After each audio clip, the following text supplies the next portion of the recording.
What you want, but more people are taking mental health days. Calling in sick to work is nothing new, but calling into work to take a mental health day is something rather new. More companies are honoring in a modern work world. Living with rejection-sensitive dysphoria and has dedicated his life to helping others overcome it. Author By Any Means is Khari Bodrick. How are you, Khari? I'm doing well. Thanks for having me. I appreciate it. Nice to have you, man. So, what's going on out there? Oh, man. Mental health. Ever since the pandemic, this has been a hot topic, and it makes me happy to see that a lot of companies are paying a lot of attention to the emotional, psychological, and social well-being of their employees and their associates. So we're taking step by step direction into getting this to be a major topic for years to come, for sure. Okay, so you're saying COVID. Is there an element that, I mean, obviously you go back to 1930. I mean, we had it pretty tough back then. You had the Depression. You had people coming to America, rolling up their sleeves, working all day. Have we gotten softer, or has life gotten harder? Oh, man. I don't know. I think life is never easy. I can definitely say that for sure. And I just think that where we are right now in society, I think that there has been a transition in the way we're looking at mental health. I can say that for sure. I think that it's been much more of a topic that people are willing to conversate and talk about in today's society. I think that's a step towards where we need to be, but we still have a long ways to go. So I'm just trying to do my part and speak my story and spread the word and positivity about mental health and, why we should really be paying attention to it a lot more often. All right, By Any Means is what? By Any Means, that's my life story. Talks about entrepreneurship. It talks about mental health, the trials and tribulations that I've gone through, facing anxiety, depression, things of that nature, and how it's made me the man who I am today. By any means necessary. So definitely one of my biggest things to date that I'm proud of, for sure. Yeah, because you struggled early and then got out of it. How did you do that, Khari? Absolutely. I think the biggest thing is to seek help. Through therapy, through counseling. I think that's the biggest thing that people are afraid to do, is the stigma that's attached to it. And that just comes from a lack of understanding. So there's professionals out here, there's advocates out here.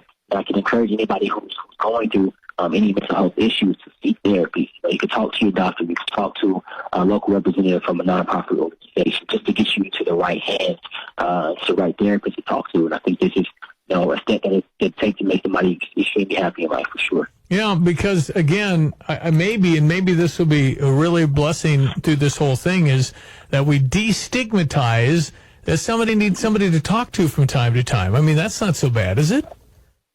Absolutely, and that's the problem. And like I said, the stigma comes just from a lack of understanding, especially with these major companies. This is the opportunity for these companies to bring in a professional or an advocate or a representative from a nonprofit organization to speak about mental health and just provide ways that they can help. And I think that's the biggest thing.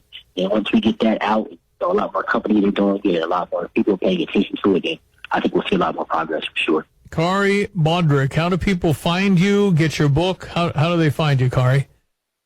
Absolutely. So www.kharibodrick.com. That's KHARIBODRICK. And then you can find the book on Amazon. Just type in my name. You'll find it, or By Any Means, you'll find it easily. So, By Any Means, Khari Bodrick. Congratulations, bud, on what you're doing. Thank you. I appreciate it, man. Take care. You bet. Khari Bodrick, Dallas, Texas.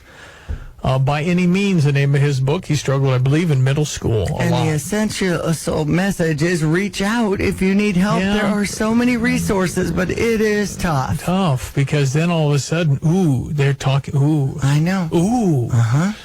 You feel like you're raising the red flag on yourself. Well, and again, having a discussion here and there, but I tell you what, keeping stuff in is bad too. Oh, yeah. You need to open it up and make sure that you're okay, because I know there are more people struggling, and you can just walk around and sense the isolation. Mm-hmm. I think, the worst thing, one of the absolute worst things that's happened to us is isolation, because people aren't any good alone. Then they start thinking crazy stuff, and then that grows, and then guess what? You can go online and find all the crazy you want. Yep. You just dig enough, it's out there. So the internet has completely changed, some things for good and a whole lot for bad.